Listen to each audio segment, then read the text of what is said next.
Isang tindahan ng mga surplus galing Japan at Korea. Lutuan, pang camping, oh. Meron dito. Ang ganda! Mga ganito talaga yung mga gusto ko. Ayan, mga ganitong klaseng lutuan.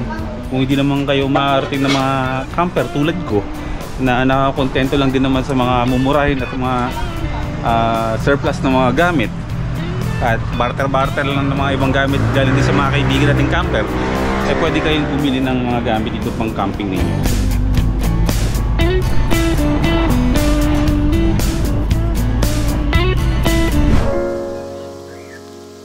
Welcome back to Nueva Vizcaya. Another gloomy day. Paulan na. Napakadilim ng kalangitan. Pero yung kabundukan kung nasaan yung Ambagyo, napaka-aliwalas ng panahon nila doon sa taas, oh. Papunta sa kanila? Oo. Pero pili ko aabutin din ng ulan yan doon. Oo, dami ng hangin. Parang feeling mo parang sa Palawan. Nakasama ka ba sa Palawan nun? Hindi, no? Si Direct Gino pa lang kasama ko sa Palawan. Usong-uso yan sa Palawan, yung nick-nick na yan. Hindi mo makita pero napakasakit. Mga Oo, talaga sugat eh. sobrang liit. Grabe lang. Okay, alas 5 ng hapon. Welcome back to another episode. Nasa Nueva Vizcaya tayo at kasama ko ang inyong hinahanap, si Aling Dragon. Marami na rin dito. At kung saan medyo palubog na yung araw, eh saka naman kami lalabas para pagbigyan yung mga cravings namin ngayon. Hindi ko alam kung bakit naghahanap to ng mga Indian food. Wala eh. Pag sinabi kasi niyang nag-crave siya, eh kailangan natin ibigay yung cravings niya kasi pag-iinitan ako nito kapag kapag hindi natin ibigay yung gusto. Eh pagkain lang din naman yan. Eh di lalabas tayo ngayon. Maghahanap kami ng pwedeng kainan ng Indian food dito sa Solano, dito sa Nueva Vizcaya. Hindi ko kasi sure kung meron dito. Ay, umuulan. Wow! Grabe din. Buti nga't nagawa ng paraan na ngayon yung bawat sulok ng Alitap-Tap Base Camp.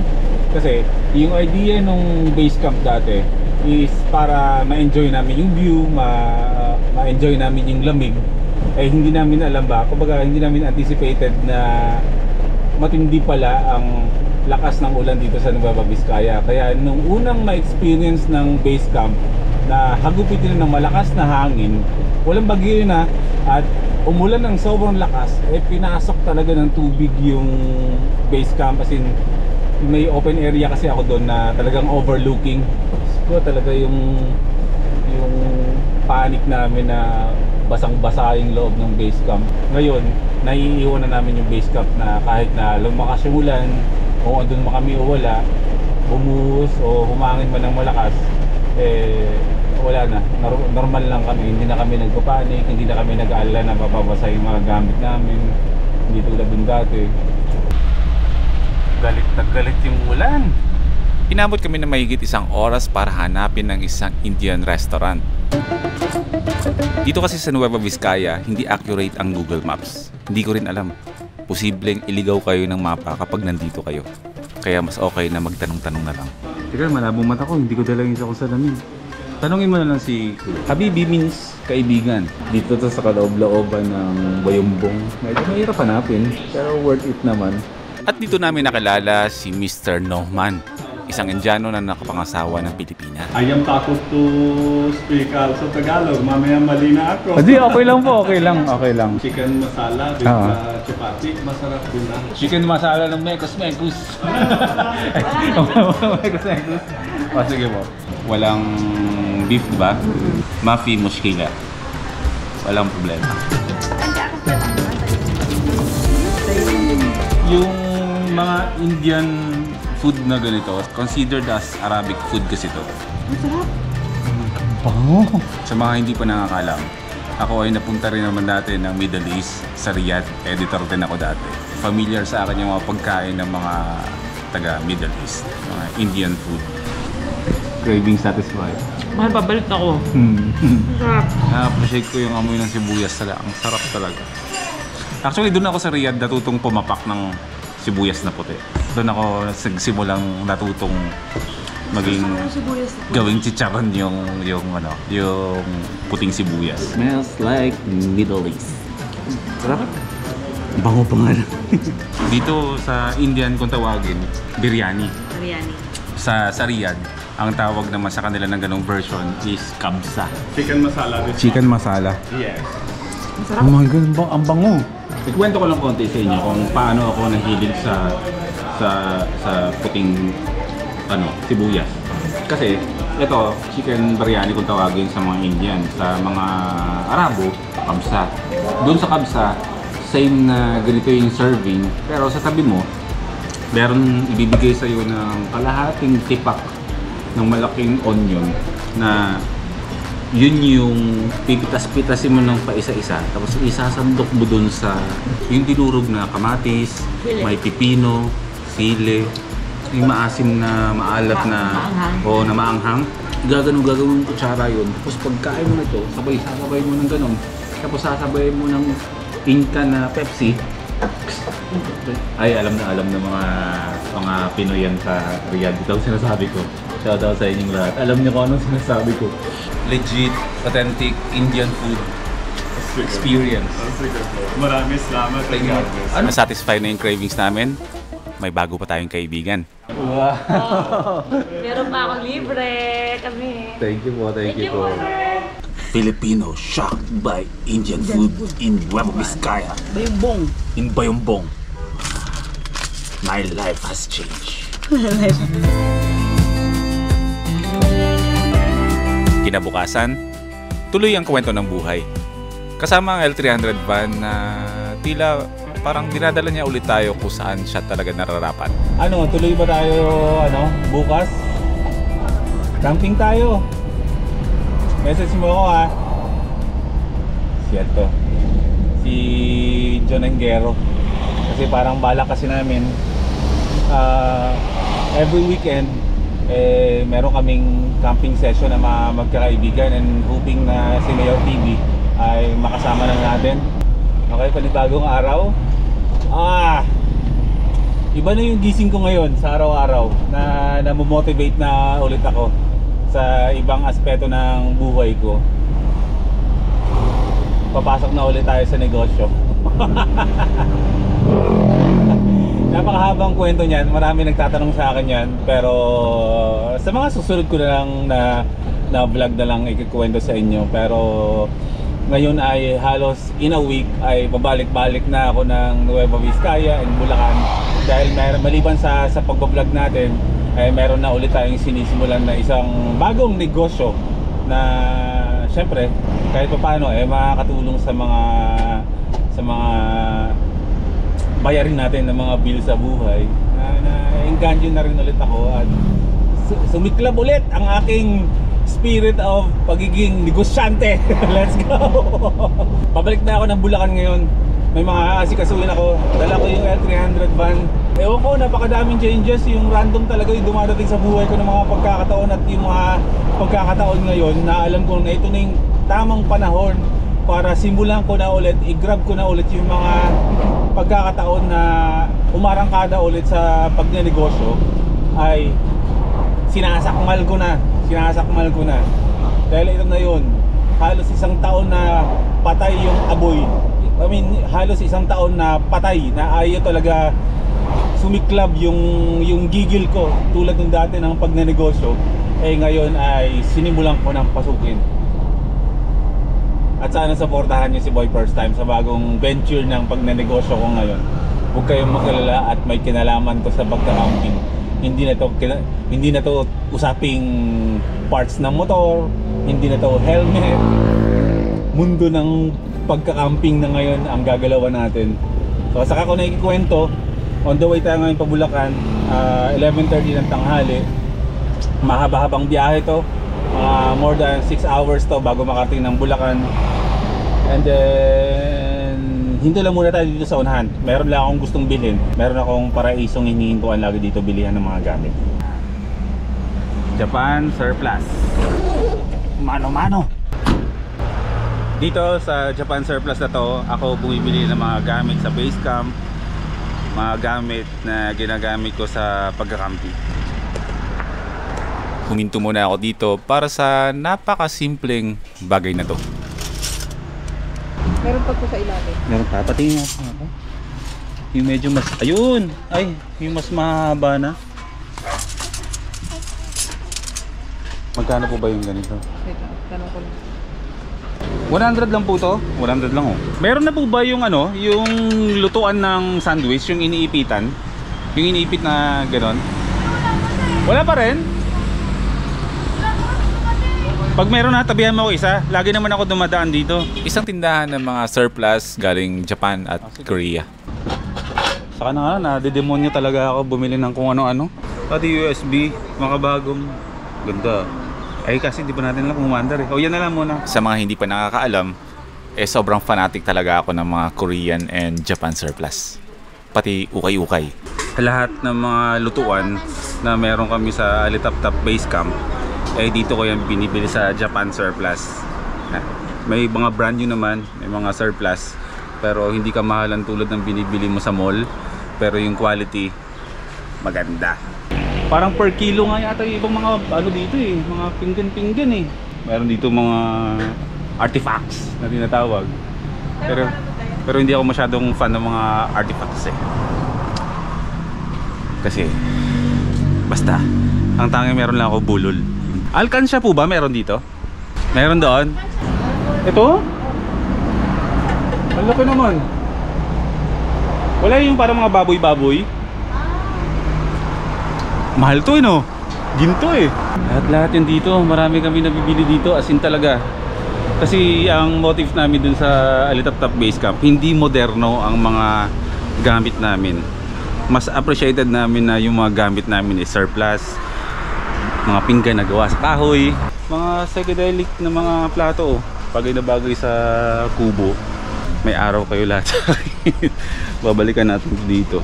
Ganito yung takore na nabili ko dito sa Base Camp. Nabili ko to ng 550 o 450 na nga lang eh.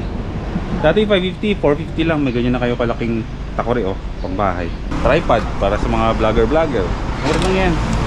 Mga 250 nga lang siguro yata to, or 300 na ganyan lang. Bread knife, gunting at kung ano-ano pa. Mga galing Korea, galing Japan. Dito yan, dito kami bumibili. Yung mga ganyan mumura lang ng ganyan, mga ganitong klaseng lutuan. Kung hindi naman kayo maarating na mga camper tulad ko, na nakakontento lang din naman sa mga mumurahin at mga surplus na mga gamit, at barter-barter lang ng mga ibang gamit galing din sa mga kaibigan nating camper, pwede kayong bumili ng mga gamit dito pang camping ninyo. For example, ganito mga tipong pang-pompreng malalakbay, mga ganyan ang kailangan. Re-regaluhan kita bro, bibili lang kita para sa'yo. Matatagalan tayo kapag isa-isa ko dito. Sabihin nyo kung gusto nyo yung isang vlog pa ang gawin ko para alungkatin natin. Pakita ko sa inyo kung anong meron dito. Sa ngayon, bibilin ko lang muna kung anong kailangan ko. Lutuan, pang-camping, meron dito. Ang ganda! Mga ganito talaga yung mga gusto ko. Kung galing kayong Maynila, bago kayo dumating ng ospital ng Bayumbong, makikita nyo siya sa kanan, katabi ng Tile Center. Wow, thank you very much. Follow Japan Surplus sa Facebook. Bisitahin nyo na lang. Okay na, masaya na ako. Meron ako nabiling second hand na pang ihaw, stainless. 60 pesos, binigay sa akin ng 50 pesos. Pwede na yan. Simple happiness kung tawagin. Nagiging masaya ako kahit sa mga bagay na hindi mahal. Masaya na ako sa ganyan.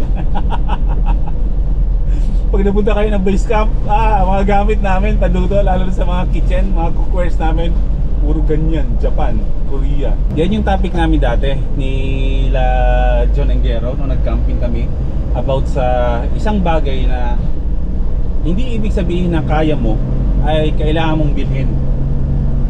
Pwede naman tayong bumili ng mahal na brand new na original, pero pwede naman tayong bumili ng surplus na second hand na stainless original pa sa halagang 50 pesos. Kapag ito binili mo sa mall, mahal to. So praktikalan lang.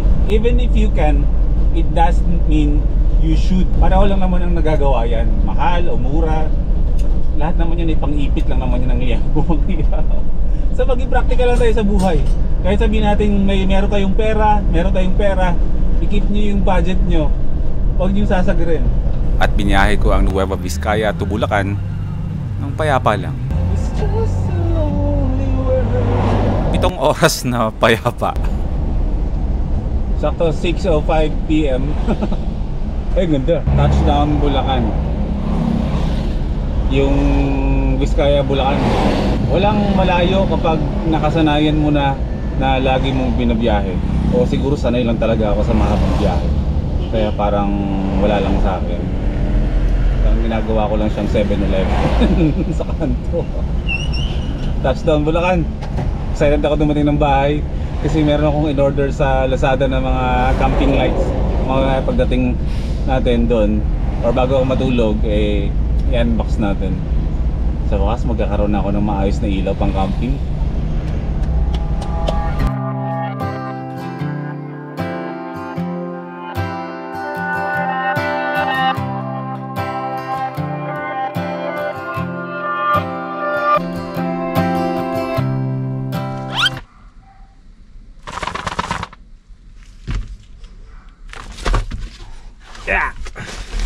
Hay, ang dami-dami na nangyari sa loob ng isang araw. Itong video na to, ginagawa ko to, yung sinundan nito is kahapon pa yun. Ngayong gabi na, pangalawang gabi na. Ganoon ako naging busy. Pasensya na. And dahil dito yan, sa mga box na to. Soon, ipapakita ko sa inyo kung ano to pinagkakaabalahan kong bagong negosyo. At sa ngayon mga kaibigan ko muna ang pagdidistributan ko ng mga yan. Camping equipment yan. Okay, bago natin tapusin yung vlog, pasensya na kayo ha, at puro daldal yung nangyari sa vlog. Halos hindi ako lumabas ng sasakyan dahil sa sobrang dami kong ginagawa. At least meron kayong napanood, no? Gumawa ko ng vlog na to para hindi naman lumipas yung mga ibang araw na, ilang araw ba na wala kayong napapanood sa akin. Sa wakas, meron na akong ilaw magagamit sa pagka-camping. Yung ilaw na to ay nakita ko to kay Pobreng Manlalakbay. Shout out sa iyo, bro Pobman. Maraming salamat sa pag-introduce sa akin ng ilaw na ito, na kung saan hindi ko na kailangan magbitbit ng malalaking mga lampara. Bumili ako ng 3 piraso. Parang enough na to para sa ilaw sa paligid ng camper van. So itong ilaw na to ay napakaliit lang niya, pero naglalast ito ng halos 13 hours na babad. I mean, matutulog ka. I mean, bubuksan mo siya sa gabi kapag kumagat yung dilim. Kinabukasan, pagising mo, malakas pa rin siya. So, napakalaking factor na yung ilaw na ginagamit sa camping ay talagang naglalast overnight. Tsaka kung dati, kapag nagka-camping ako, pinapatay ko lahat ng ilaw, yung pala, dapat pala kapag nag-camping ka, hindi ka nagpapatay ng ilaw. Mga tips lang naman sa akin ni Pobreng Manlalakbay. Dapat maliwanag ang campsite. Magbukas tayo ng isa. Yan. Uy, ano yun? Okay, charger na Type-C. Type-C na. So ito lang siya, ganito lang siya kalaking ilaw. Kaya buksan na rin natin yung iba. Kasi nababalkihan ako sa ilaw na meron ako Pero gagamitin ko pa rin yun. Regalo kasi sa akin yun Pero nag-provide na rin tayo ng mga ilaw na na maliliit na ganito na mas mahaba yung buhay. Ano pala siya sa actual, no? Kay Pobman kasi nakita ko nakasabit lang, hindi ko nahawakan. Pero ang galing. Para lang siyang maliit na flashlight. Sim lang naman to. Ayan. So 3, di ko alam anong tawag sa ilaw na to. Pin lamp siguro kung tawagin, di ba? Maliliit lang yan. Pero may mga yan, may mga choices kung sa pa on to. Ayan. May flashlight. Oh. May flashlight pa pala to. Pwedeng flashlight. Di meron akong 3 flashlight. Di ba? Party! Good. Ayan. Yan. Yan. Ito yung warm light. Ito, kulay green. Mas maliwanag. Pula. May kulay pula din. Nagbi-blink na pula. Pang emergency. So, flashlight. And then, warm light. Tapos mas brighter na warm light. Red. And then, blinking na red. And then, off. Ang natutunan ko kay pobreng manlalakbay ay mas okay sa camping ang gumamit ng warm light kasi kaysa yung kulay puti, kasi ang warm light daw, sabi niya, is nakakatulong yun kapag nasa masukal ka na area, sa mga campsite na nasa malaking percentage na prone tayo sa mga ahas. So kapag warm light ang ginamit mo, ang warm light daw sa mata ng mga ahas ay baga. So kahit na wala tayong kumbaga bonfire sa magdamag at naka warm light tayo, dito sa video kulay puti eh, pero sa personal warm siya, madilaw. Ito ay baga to sa paningin ng mga ahas. So meron na naman tayong natutunan. So isipin nyo, di ba? Maliit yung camper van natin, kailangan natin ng mas maluwag na space. Dapat liliitan natin yung mga gamit natin. Saktong-sakto to na ganito lang yung mga ilaw ko. Pang matagalan na to. Hindi ko alam kung ilang watts to eh. Pero proven and tested na to. Dahil ginagamit to ng mga kaibigan natin. Okay? So, dito ko na muna tatapusin yung vlog ko. Next vlog natin, back to camping tayo. Ito yung mga pinagkakabalan ko ngayon sa buhay.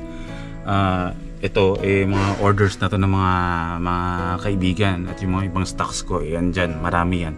So abangan nyo, ipopost ko to sa Facebook ko at sana supportan nyo ako sa panibagong ventures ng paghahanap buhay ni Boy First Time. Maliban sa pag YouTube, may pinagkakabalan tayo at meron pang iba. Back to real grind tayo ng buhay, panibagong simula at masaya ako. So magkita tayo sa next vlog. Back to camping tayo kasama mga kaibigan natin. Ihatid ko lang itong mga to at para makapagpahinga na. So kayo magpahinga na dyan at papasok pa kayo bukas at marami pa kayong gagawin. Okay? Maraming salamat sa pagsama. Kita tayo sa next na upload. Okay? Life is good.